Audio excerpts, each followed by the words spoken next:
All right, Shalom. First and foremost, giving all praise, glory, and honor be to Yahweh, Bahasham, Yahweh Shai, Bahasham, Rakah, Kodash. Double honors to the apostles and elders of Great Millstone, better known as GMS, who rule well. Peace and salutations unto the hopeful elect, the tabernacle of David, beginning with the 144,000 and the rest of the men, women, and children out of the 12 tribes, whom Yahweh, Bahasham, Yahweh Shai will ultimately have mercy upon in these last days. I'm your brother Matazabath from the branch of the Great Millstone here in Melbourne, Australia.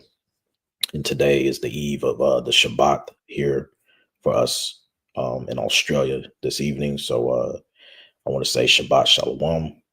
And the title of today's lesson on this Shabbat is going to be entitled A Deeper Analyzation of John, the 4th chapter, dealing with the Samaria woman. Now, this comes by way of the Spirit through a situation that happened earlier today, dealing with a particular live I was able to catch. And it was two beloved brethren on that live that were having a little bit of a dialogue slash, discussion going into, was the woman in Samaria an actual Israelite, which some people say that she is from the Northern Kingdom to be specific, or was she an actual heathen? Now, I've already done a lesson on this, and there's many other brethren who have already tackled this title. However, as the beloved elder Apostle Tahar always states, given this the time frame of what we're currently in right now, and already knowing the scriptures, we are now in the analyzing stages of the scriptures, and hence the title, A Deeper Analyzation of John chapter 4, dealing with the Samaria woman. All right. Now, as we begin this, going into this topic, one of the things that I want to focus on, all right, is I want to pick out some key precepts within this chapter that we're going to analyze and to get a deeper understanding, which will include history, okay, which we pride ourselves here in Great Millstone, that in order to know the mystery, you have to know the history. Because if you don't understand the history, you will not be able to understand the conversation had between this woman and Yahweh Shai, who the world ignorantly calls Jesus the Christ. And so going into this chapter, this is John the 4th chapter, and we're going to begin at verse 7. All right. And Abaratazah, this would be edifying to those of the elect, the hopeful elect. Okay. And so with that, let's begin. So this is John chapter 4, verse 7. There cometh a woman of Samaria to draw water. Yahweh Shai saith unto her, Give me to drink. For his disciples were gone away unto the city to buy meat. Now, people will ask the question, why did Yahweh Shai inform the woman of Samaria to give him a drink? Because this is setting the stage for the parable dealing with the fountains of living water. Okay. As we continue to read on, verse 9 is where we're going to begin analyzing this situation to find out really who this woman is. So John 4:9 specifically states, Then said the woman of Samaria unto him, How is it that thou, being a Jew, askest drink of me, which am a woman of Samaria? For the Jews have no dealings with the Samaritans. Now, on that live that I mentioned earlier, there were three individuals pretty much that were tag teaming against the two beloved brethren who were in the live chat. And one of the guys actually simply stated or used the fact that there was a dispensation between the Northern Kingdom and the Southern Kingdom, hence why the woman said to Yahweh Shai that the Jews had no dealing with the Samaritans. Now, we understand that Samaria was a key part dealing with the Northern Kingdom and where they were originally set up. However, what they don't understand is when the Northern Kingdom fell due to their disobedience under the first covenant, Okay, when you get 2 Kings, the 17th chapter, we understand a king by the name of Salmanazar was responsible for bringing these heathens into the land. Now, when you follow up with that chapter, for an example, if we head over there right now and we go to 2 Kings 17, you'll notice, and we come down here right around the 24th verse, it says, cities of Israel filled with strangers, right? 24th verse in 2 Kings 17 chapter states, and the king of Assyria brought men from Babylon and from Kuta, which is what we're going to focus on. It says, and from Ava, and from Hamath, and from Saravam, and placed them in the cities of Samaria instead of the children of Israel, and they possessed Samaria and dwelt in the cities thereof. All right. You have to understand the northern kingdom were kicked out of Samaria. Okay. And King Salmanazar brought these heathens into the land. Now, when you focus on Kuta, all right, when you Google this and you type in the Kuthians, later became known or called the Samaritans. All right. There you go. So Samaritans or Kuthians. All right. Now this is from a website. I just picked it. I've never been on this website, so we just seeing what they got here. All right. But let me see if I can get to the point. Let's see here. All right. So it says, when the Assyrians exiled the 10 tribes, which represents the northern kingdom, the conquerors brought in a foreign people called Kuthians to populate the vacated territory. All right. It says these people were idol worshippers, and the Most High Yahweh sent lions to decimate them, which you can read all of this information in 2 Kings 17 chapter. Okay. Right now, what we're doing is we're analyzing, all right, this situation to figure out indeed if this woman was a heathen or if she was an Israelite.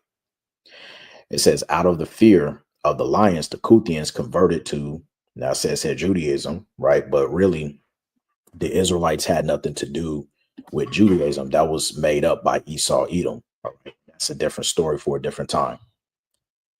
It says, but the rabbis of the Talmud, again, which we have nothing to do with that because that's not our book. We're not associated with the Talmud, debated with their conversation or whether Salakia, their conversion was valid or not. The Kuthians' Torah observance was spotty, extremely strong in some areas, but very weak and non-existent in others. Now, let's get to the point. Let's see here, because I read it. Let's see, because they were actually called Samaritans. All right, let me see. Let me type it in. Okay, here it is right here. It says, settling in the Samaria region of Eretz Israel, over time, the Kuthians became known as Samaritans.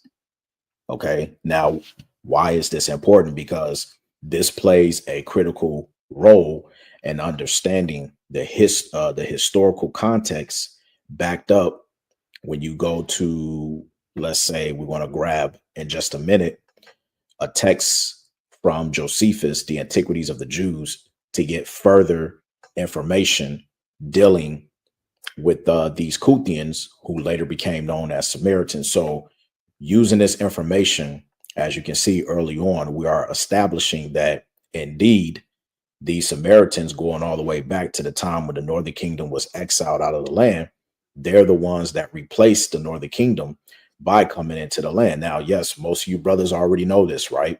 But I have to set the premise so that you can see how this is going to end up. Okay, this is very important that we go through this. So now that we have that understanding, let's come back over here. Let's come back to John, the 4th chapter, verse 9. So John 4:9, it says, then said the woman of Samaria unto him, how is it that thou, being a Jew, askest drink of me, which am a woman of Samaria? For the Jews have no dealings with the Samaritans. So now the next thing that we have to figure out is, what was the dispensation between the Jews and the Samaritans?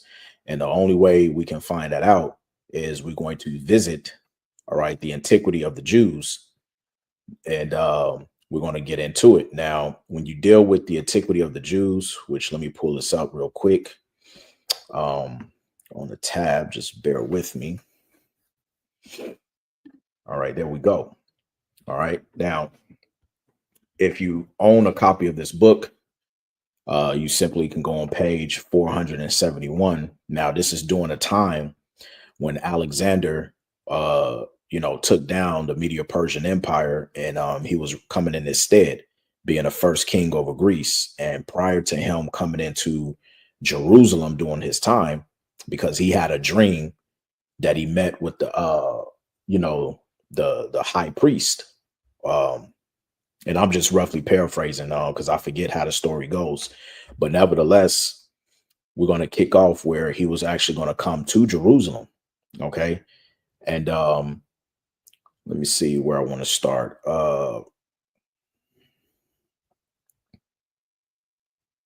We'll start around number 5 here. All right. Now it says, and when he understood that he was not far from the city, he went out in procession with the priests and the multitude of the citizens. The procession was venerable, and the manner of it different from that of other nations. And it reached to a place called Sepha, which name translated into Greek signifies a prospect, for you have thence a prospect both of Jerusalem and of the temple. And when the Phoenicians and the Chaldeans that followed him thought they should have liberty to plunder the city and torment the high priest to death, which the king's displeasure fairly promised them, the very reverse of it happened for Alexander, when he saw the multitude at a distance in white garments, while the priest stood clothed with fine linen, and the high priest in purple and scarlet clothing, with his mitre on his head, having the gold plate whereon the name of power Yahweh was engraved. He approached by him and adored that name, and first saluted the high priest. The Jews also did all together with one voice salute Alexander and encompass him about, whereupon the kings of Syria and the rest were surprised at what Alexander had done and supposed him disordered in his mind. Right now, here it says, he talks about the dream, how the Most High who hath honored him with this high priesthood, it says, for I saw this very person in a dream in this very habit. Right now, we're just setting the stage of premises. If we drop down, all right, and we're going to get to the bottom of this. This is what Alexander did for the Jews. Now, I'll start right here where my cursor is. It says, and when he went up into the temple, this is Alexander, he offered sacrifice to Yahweh according to the priest's direction, and magnificently treated both the high priest and the priests. And when the book of Daniel was showed him, wherein Daniel declared that one of the Greeks should destroy the empire of the Persians, he supposed that himself was the person intended. So in other words, the high priest at that time opened up the scroll and showed him wherein Daniel had prophesied about that he-goat, pursuant to Daniel, the 8th chapter. All right. All the way up until, Daniel's 9 and 10. All right. Even 11, where it mentions about Alexander. So the priest at that time was like, look, that's you. Right. So it says, and he was then glad he dismissed the multitude for the present. But the next day he called them to him and bid them ask what favors they pleased of him. Whereupon the high priest desired that they might enjoy the laws of their forefathers and might pay no tribute on the 7th year. He granted all they desired. Right. It says, and when they entreated him that he would permit the Jews in Babylon and Media to enjoy their own laws also, he willingly promised to do hereafter what they desired. So as you can see, when Alexander the Great came on the scene, all right, our forefathers, they really didn't have no problems with him. It was only after the fact that when he passed away and his four generals, which was Seleucus, Ptolemy, Lacomaeus, and Cassandras took over, all right, they put hell on us, man. Especially Ptolemy and Antiochus, who came out of the Seleucus line. But nevertheless, it goes on to say, and when he said to the multitude that if any of them would enlist themselves in his army on this condition, that they should continue under the laws of their forefathers. So Alexander was like, all right, look, bet, say less. So y'all can, worship how y'all worship, continue to doing what you're doing, as long as, some of you guys enlist within my army. Right? That was the deal. It says, and live according to them. He was willing to take them with him, and many were ready to accompany him in his wars. So when Alexander had thus settled matters at Jerusalem, he led his army into the neighboring cities. And when all the inhabitants to whom he came received him with greatness or with great kindness, Salakia, the Samaritans, who had then Shechem for their metropolis, a city situated at Mount Gerizim, which we're going to touch on this later on, because this is also very important key factor to decide whether this woman who was speaking to Yahushai at the well indeed was either a Jew or an actual heathen. It says a city situated at Mount Gerizim and inhabited by apostates of the J-ish nation, which really they were Israelites, all right, or Jews, or whatever you want to call them. It says, seeing that Alexander has so greatly honored the Jews, these Samaritans, determined to profess themselves Jews. You see that? Now, why would they determine to profess themselves Jews? Because as we continue to read on down, anytime they will see the Jews being honored, they will want to take part in that glory. And there is another account within scripture that this actually happened to, pertaining to the book of Ezra, the 4th chapter, which we're going to get that in just a second. But as we continue to read on, let's find out what these Samaritans were really on. Keep in mind, they were heathens. They were originally stated to be Kuthians, as we backed up in 2 Kings, the 17th chapter, right? So it says, for such is the disposition of the Samaritans, as we have already elsewhere declared, that when the Jews are in adversity, they deny that they are of kin to them. So, in other words, when the Jews, when they go through their little turmoil or whatever it is, and they go through a downfall, these Samaritans, they separate themselves and they deny that they have any dealings with them or even being next to kin to them. You see that? And this information is very important. You see? So it says, and then they confess the truth. You see that? But when they perceive that some good fortune had befallen them, they immediately pretend to have communion with them. And this is why they was trying to, blow smoke up of Alexander's ass when they saw how he entreated the Jews. So they was trying to take part in that same deal that he gave to the Jews. It says, saying that they belong to them and derive their genealogy from the posterity of Joseph, Ephraim, and Manasseh. And this is why you have certain Israelites today that say that she comes from the northern kingdom, because we know Joseph is synonymous with Ephraim. Okay. But it just told you that when the Samaritans, these heathen, perceived that some good fortune had befallen the Jews, they would immediately pretend to commune with them, saying that they belong to them and derive their genealogy from the posterity of Joseph, Ephraim, and Manasseh. So now what we have to do is we have to come back to the scriptures, and we're going to give you the account in Ezra, the 4th chapter, to show you that they done this as well under Zerubbabel, when the Jews at that time, our forefathers, was trying to rebuild the temple after they were given the order from Cyrus.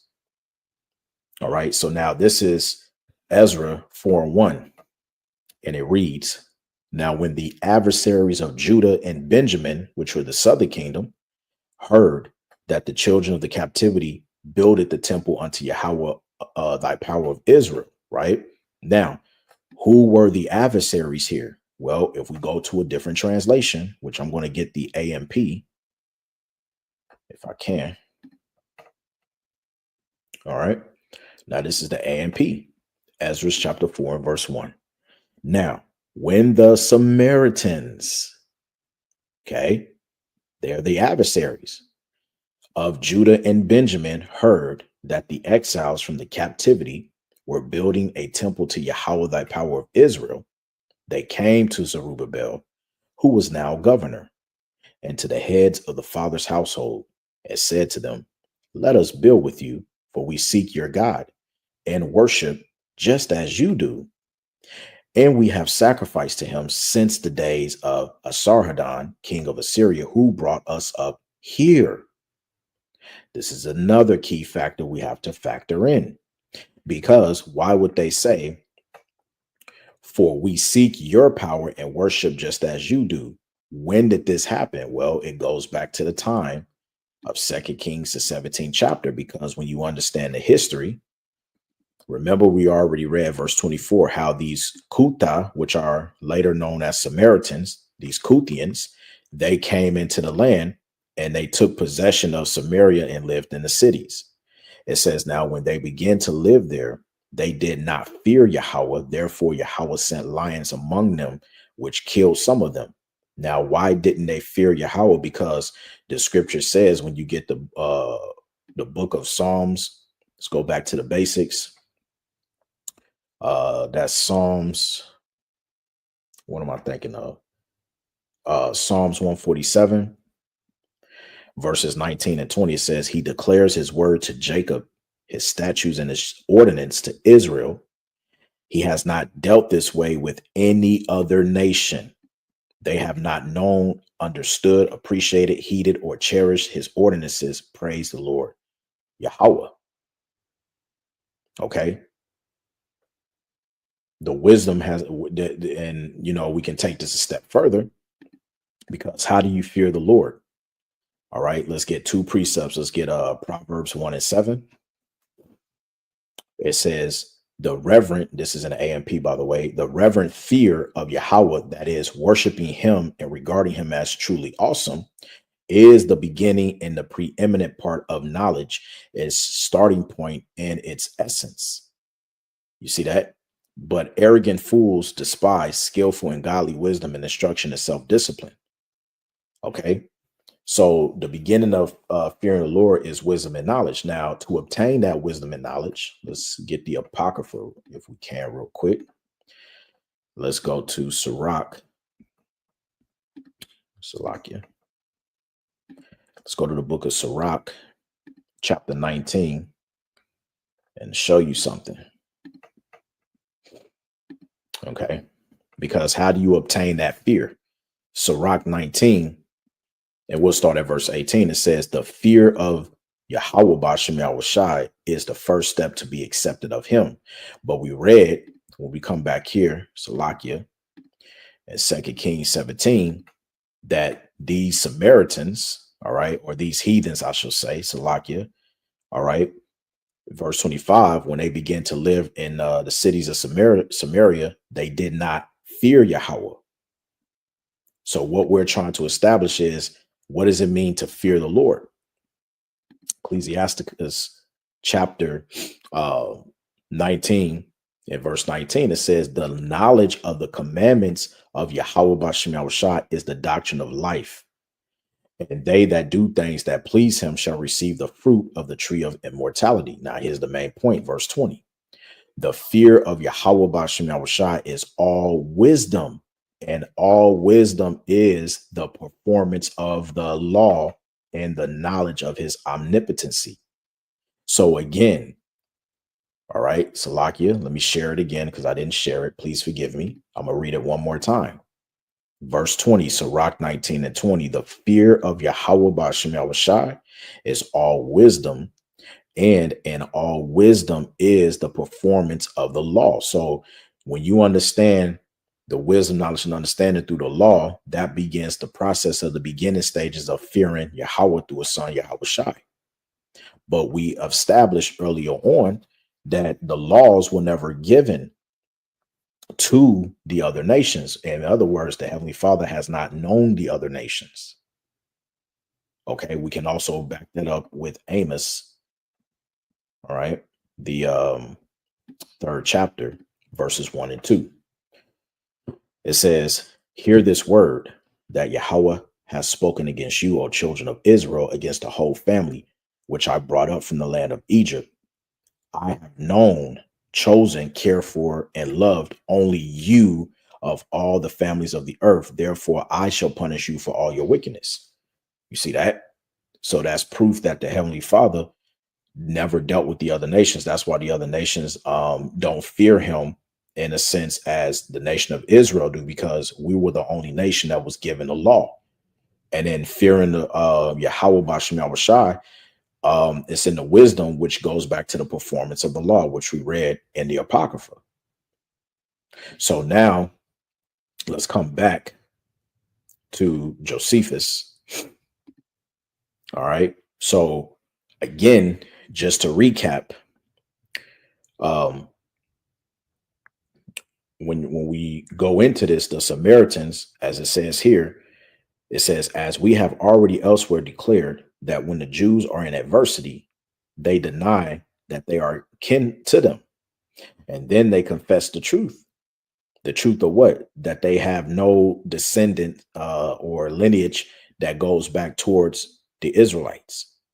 But when they perceive that some good fortune have befallen them, in other words, when they see that the Jews are being blessed, or things are going their way, they having all this prosperity come to them, it says they immediately pretend to have communion with them, saying that they belong to them and derive their genealogy from the posterity of Joseph, Ephraim, and Manasseh.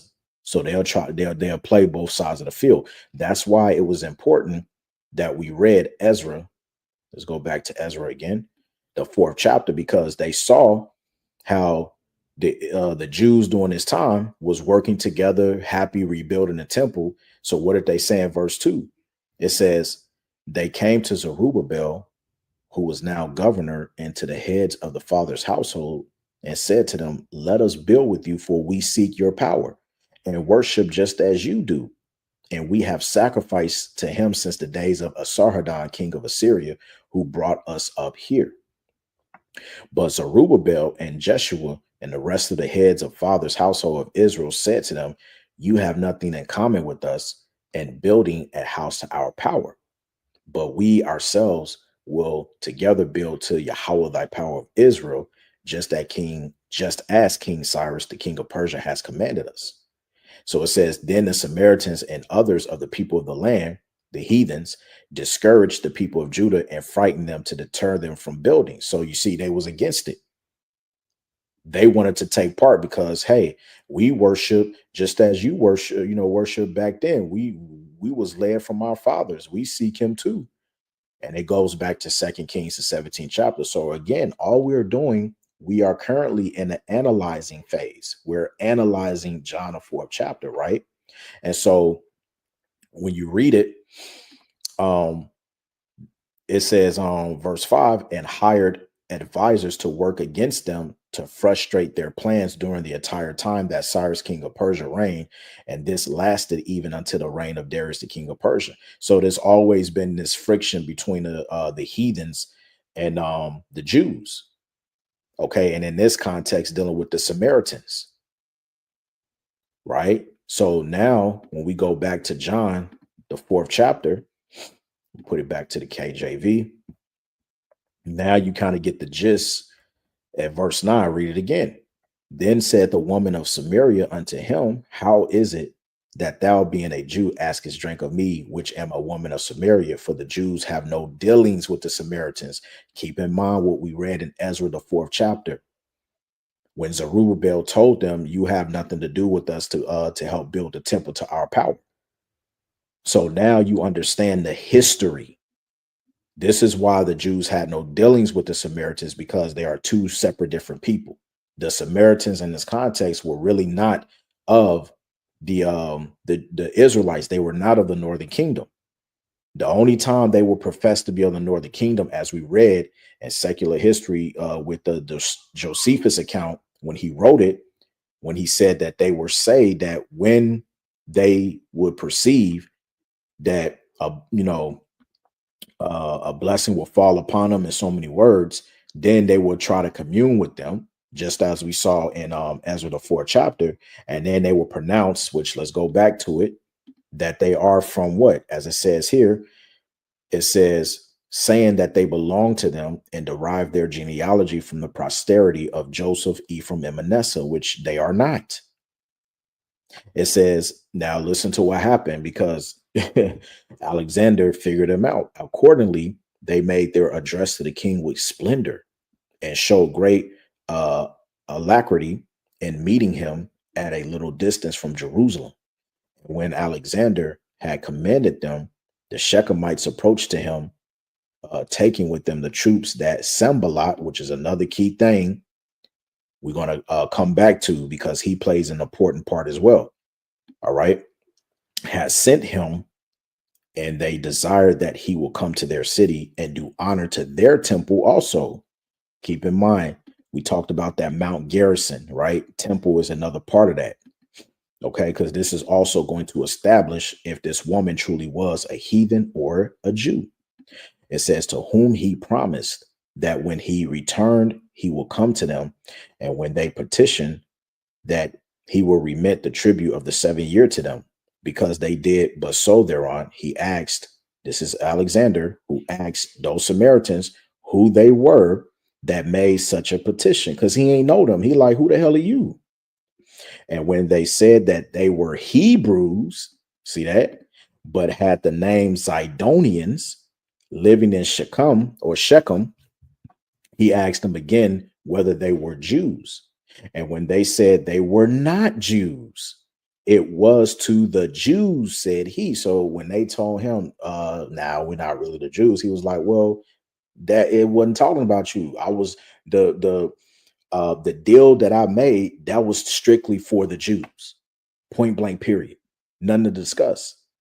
It said he, that I granted that privilege. However, when I return and am thoroughly informed by you of this matter, I will do what I shall think proper. You see that? So they thought that, hey, man, we gonna, he just gave a blessing to the Jews and honored them for this and privilege. We want that too. We're Hebrews too. No, you're not. No, you're not. You're not Hebrews. You see that?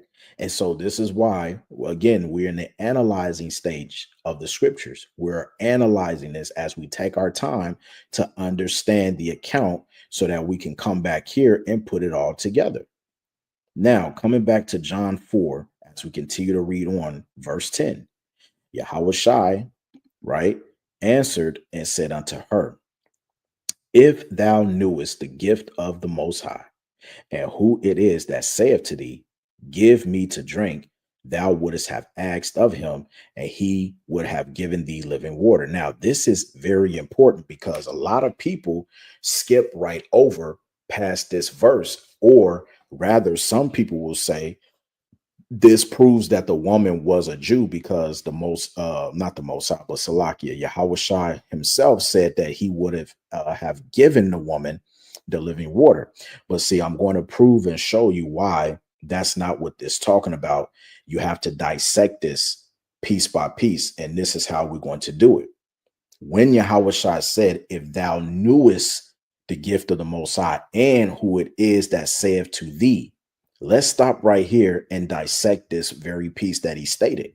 Number one, if we're going to say that the woman indeed was an Israelite from the northern kingdom, keep in mind that she would have known the prophecy that a Messiah was coming, which she only admitted later on in the chapter, after she figured out that, wait a minute, this man is a prophet.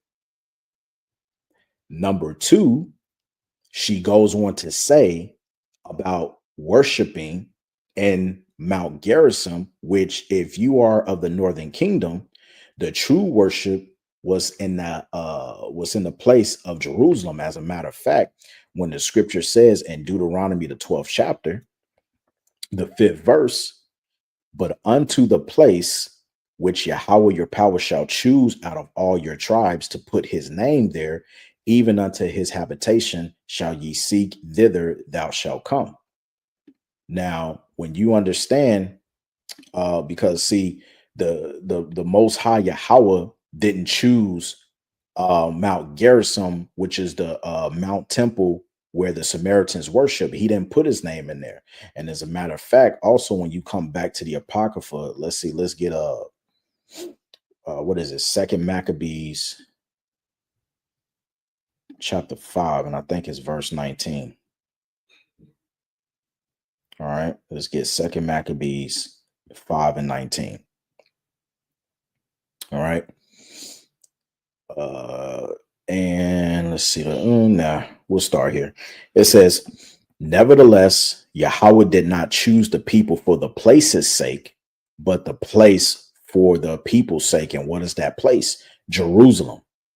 This is why we say Jerusalem is a people first before it's an actual place. To back this up even further, when we come back, let's go to Galatians. And I think it's Galatians 4. All right. Let's go to Galatians 4. And let me see here. Galatians 4 and 26.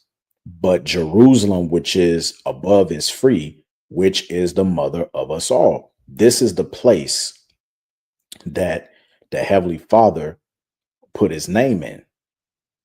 Okay. The Most High did not put his name in Mount Gerizim. And now, why is this important? Because when you come back to John, the 4th chapter, let's continue the story, because this is very important. Remember, he said, if thou knewest the gift of the Most High and who it is that saith to thee, if she was of an Israelite, she would have understood that, hey, the prophecy said a Messiah is coming. And she would have understood right then and there also that if you claiming to be a Hebrew Israelite, right? Or let's say even if she wasn't a part of the Southern Kingdom, she was a Jew.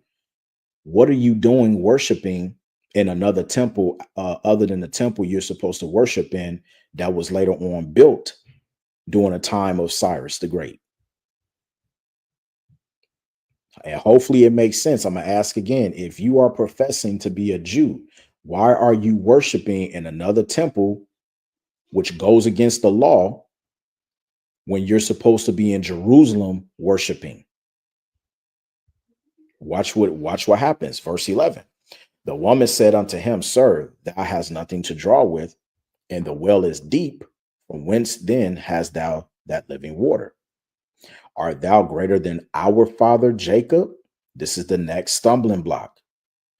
People will read this and say, well, if she's not an Israelite, why would she say our father Jacob? Because she was talking out of ignorance, because due to the fact, when we take into consideration the history we read here, okay, the descendants coming back here all the way to 2 Kings, the 17th chapter, you have to understand that when those heathen nations came and filled the cities of Samaria, they have been there all the way up until the time Yahweh came on the scene. So it was passed down from generation to generation, because remember, when you read this account, they had to bring a priest. 2 Kings 17:28. Then one of the priests whom they had carried away from Samaria came and dwelt in Bethel and taught them how they should fear the Lord, Yahweh B'Shem Yahushua. So they had to get a Levitical priest to come back just to teach these nations on how to give the correct sacrifice and how to live in the land by fearing the Heavenly Father Yahweh. It says, verse 29, howbeit every nation made gods of their own and put them in their houses of the high places which the Samaritans had made. Every nation in their cities wherein they dwelt. So they not only was worshiping their own gods, but then they was doing what they can, being taught by that priest on how they should fear Yahweh. So in John 4, going back, because it's very important that you understand this. Verse 12, when she says, "Art thou greater than our father Jacob?" She's actually speaking out of ignorance here because, again, that tradition was passed down. After the third or fourth generation, you're going to automatically assume that we're the people. Just like Amalekites that are over there in the Holy Land today, they really think that they are Jews when they are not. Not understanding that in 1948, when our Balfour Declaration was signed, and then I forget the operation, the name of the whatever operation they had at the time, might have been Operation Solomon or whatever, where they were trying to get all of those European so-called Jews to come back to the motherland, as they call it. You see? So John 4 and 12, she's literally saying this out of ignorance. So now, continuing on, it says, "Art thou greater than our father Jacob, which gave us the well and drink thereof himself and his children and his cattle?" Right? Yahushua answered and said unto her, "Whosoever drinketh of this water shall thirst again, but whosoever drinketh of the water that I shall give him shall never thirst, but the water that I shall give him shall be in him a well of water springing up into everlasting life." Because if you understand anything, the Israelites, they fell away from the fountains of living water. That's Jeremiah 2 and 13. Verse 15. The woman saith unto him, "Sir, give me this water that I thirst not, neither come hither to draw." Yahushua said unto her, "Go, call thy husband and come hither." The woman answered and said, "I have no husband." Yahushua said unto her, "Thou hast well said, I have no husband. For thou hast had 5 husbands, and he whom thou now hast is not thy husband, and that sayest thou truly." And the woman saith unto him, "Sir, I perceive that thou art a prophet." So after he pretty much broke down her personal life, now she wants to perceive that he's a prophet. Verse 20. Now here's where it gets interesting, because here is going to let you know that, which really it lets you know earlier on, that she indeed was a heathen. But here's the kicker right here in verse 20. She says, "Our fathers worshiped in this mountain." Now, what mountain is she referring to? Because when you go back up, remember, Yahushua departed from Judea, and he said he must needs go to Samaria. Now, the mountain she's talking about in verse 20 is Mount Gerizim. This is why I said if she was an actual Israelite, she would known according to the law that the worshiping was in Jerusalem. This is why she continued to say, "And ye say that in Jerusalem is the place where men ought to worship." So don't you think that if she was a Jew or an Israelite of the northern kingdom, she would know the correct form of worshiping was to be held in Jerusalem. Now, when you understand Mount Gerizim, it says here on Google AI overview, the temple on Mount Gerizim was the central place of worship for the Samaritans, built in the 5th century BCE and destroyed by the Hasmonean ruler John Hyrcanus. Now, remember that man, Sambalat. Now we have to come back to history. When we deal with Sambalat, got to come back up here. Okay. This is very important. Sambalat. Now, this is number 2. All right. In the same book, The Antiquities of the Jews, Flavius Josephus, it says, "But the elders of Jerusalem, being very uneasy that the brother of Judah, Jaddua, the high priest, though married to a foreigner, should be a partner with him in the high priesthood, quarreled with him, for they esteem this man's marriage a step to such as should be desirous of transgressing about the marriage of strange wives, and that this would be the beginning of a mutual society with foreigners, although the offense of some about marriages and their having married wives that were not of their own country have been an occasion of their former captivity and of the miseries they then underwent. So they commanded Manasseh to divorce his wife, or not to approach the altar, the high priest himself joining with the people in their indignation against his brother and driving him away from the altar. Whereupon Manasseh came to his father-in-law Sambalat and told him that although he loved his daughter Nakaso, yet was he not willing to be deprived of his sacerdotal uh, dignity on her account, which was the principal dignity in their nation, right? And always continue in the same family. And then Sambalat promised him not only to preserve to him the honor of his priesthood, but to procure for him the power of dignity of a high priest, right? Because keep in mind, his father-in-law was a heathen. You see, it says, and will make him governor of all the places he himself now ruled, if he will keep his daughter for his wife. He also told him further that he would build him a temple like that at Jerusalem upon Mount Gerizim, because you have to understand something. You had what was known as apostate Jews who actually fled to Jerusalem, fleeing persecution. Okay. And I'm going to show you that in just a minute, because we're going to get that in the book of Nehemiah.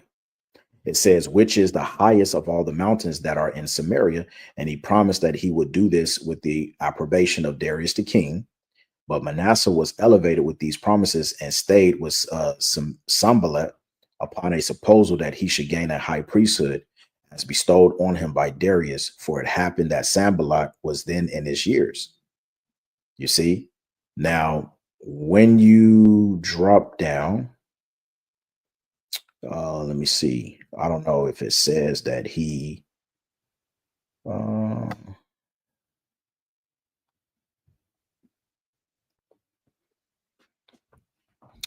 me see here. Nah, it doesn't. So this is now where we have to take a turn, and now we have to go back to Nehemiah so you can get the account. All right, so let's get Nehemiah, the 13th chapter. And this is dealing with foreigners excluded, because what happened? All right, you had let's jump down, mixed marriages. And remember, we just read earlier that the elders, they got on him for marrying a foreigner, because Sanballat, his father-in-law, was an actual heathen. You see, and they wanted him to pretty much, don't deal with that. So when you deal with Nehemiah chapter 13, all right, let's get to the point. Verse 28, it says, and one of the sons of Jodiah or Joadah, the son of Eliashib, or I can't even say that, Salakia. Eliashib, the high priest, was son-in-law to Sanballat, the Horonite. Therefore, I chased him from me. You see that? And Salakia for the stumbling of the name. So now we're going to turn our attention and come over here to the Bible Hub, and I'm going to get the Cambridge Bible Dictionary. Now it says, convinced that he can read her life, she shrinks from inspection, and this is dealing with John 4:20, and hastily turns the conversation from herself, and seeking a new subject, she naturally catches at one of absorbing interest to every Samaritan, right? It says Mount Gerizim, shorn of its temple, suggests the great national religious question ever in dispute between them and the Jews. Here was one who could give an authoritative answer about it, right? So, but when you drop down, and when it says in this mountain, Gerizim, her not naming it is very lifelike. The Samaritans contended that here Abraham offered up Isaac and afterwards met Melchizedek. The former is more credible than the latter. A certain Manasseh, a man of priestly family, married the daughter of Sanballat the Horonite, which we read, and the Josephus, and was thereupon expelled from Jerusalem. You see that? So what did he do? He fled to Samaria and helped Sanballat to set up a rival worship on Gerizim. It is uncertain whether the temple of Gerizim was built then, about 410 BC, or a century later, but it was destroyed by John Hyrcanus. So what I did was I looked up and I said, was Manasseh. Well, Manasseh would have been considered an apostate Jew. And it said, yes, the grandson of the high priest Eliashib, who married Sambalot's daughter and fled to Samaria, would have been considered an apostate by Nehemiah in the Jewish community, or the Israelite community. His flight to the Samaria to join his father-in-law, who was a leader of the Samaritans, see, because his father-in-law was an actual heathen, marked his rejection of the Jewish heritage and his association with those considered apostate for their religion differences and syncretism. All right. And you can you can pause and read this little section here. But it says the context of the conflict says the main conflict was between the returning Israelite exiles and the Samaritans. The Samaritans were viewed as apostates by the Jews because they had engaged in idolatry and intermarriage. And they had set up a rival temple on Mount Gerizim, which the Jews saw as schism from their faith and a defilement of the land. You see? So, there you have it, man. All right. And again, you could pause and read this, but this is important because when we come back here and we go back to John, the 4th chapter, and we're going to close out. It says here, verse 20, our fathers worshiped in this mountain, right? Well, really, the Samaritans started with Sambalot. He's the one that gave the order, being the actual heathen, to have that temple built in Mount Gerizim. And she said, and ye say that in Jerusalem is the place where men ought to worship. So if this is what I'm saying, man, you dudes out there, you have to think, like Apostle Tahar said, use your brain, think. If she was an actual Israelite or a Jew, don't you think growing up in the customs, she would have been taught correctly to worship in Jerusalem, which is the place that the Most High put his name in. The Most High didn't put his name in Mount Gerizim. So this chapter, okay, if you are reading it to comprehend what it's saying, it's pretty evident, plainly letting you know that she indeed cannot be an actual Israelite. She has to be a heathen. Based upon all the historical evidence we have brought out, mainly using, Antiquity of the Jews, PDF, going into a little bit of history, and also a few precepts to back up our points. So Yahushua makes it evident, moving on to say in verse 21, Yahushua said unto her, woman, believe me, the hour cometh when ye shall neither in this mountain nor yet at Jerusalem worship the Father. Ye worship ye know not what. We know what we worship, for salvation is of the Jews. So don't you think by Yahushua saying this, he pretty much exposed her identity. If she was a self-proclaimed Jew, you think Yahushua would have said salvations of the Jews and you don't know what you worship? He wouldn't have said that. But why did he say it like this? You see what I'm saying? Verse 23, but the hour cometh, and now is when the true worshipers shall worship the Father in spirit and in truth, for the Father seeketh such to worship him. The Most High is a spirit, and they that worship him must worship him in spirit and truth. Then after all that, she said, I know that Messiah is coming, which is called the Anointed. When he is come, he will tell us all things. This is why Yahushua said back in what's that, verse 9 or verse 10, if thou knewest the gift of the Most High and who it is that saith to thee.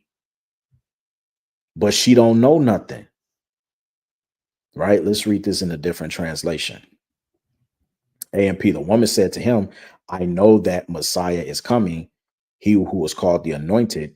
When that one comes, he will tell us everything we need to know. So even after, see, this is the kicker, because even after she said, verse 19, the woman said unto him, Sir, I perceive that thou art a prophet. But she still didn't know that she was talking to Yahushua. You see what I'm saying? Then he let it be known in verse 26, I that speak unto thee am he. And upon this came his disciples and marveled that he talked with the woman, yet no man said, what seekest thou, or why talkest thou with her? You see what I'm saying?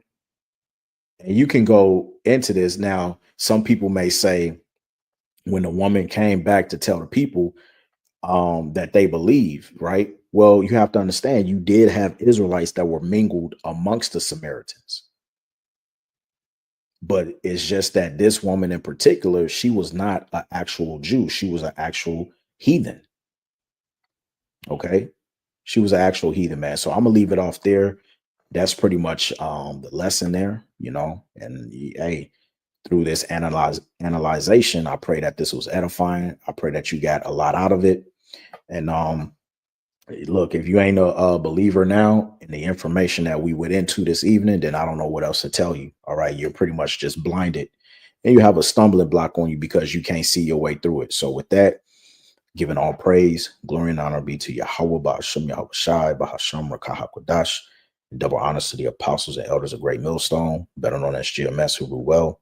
Peace and salutations unto the hopeful elect, the tabernacle of David. It's on to the next, Lord's will. Shalom.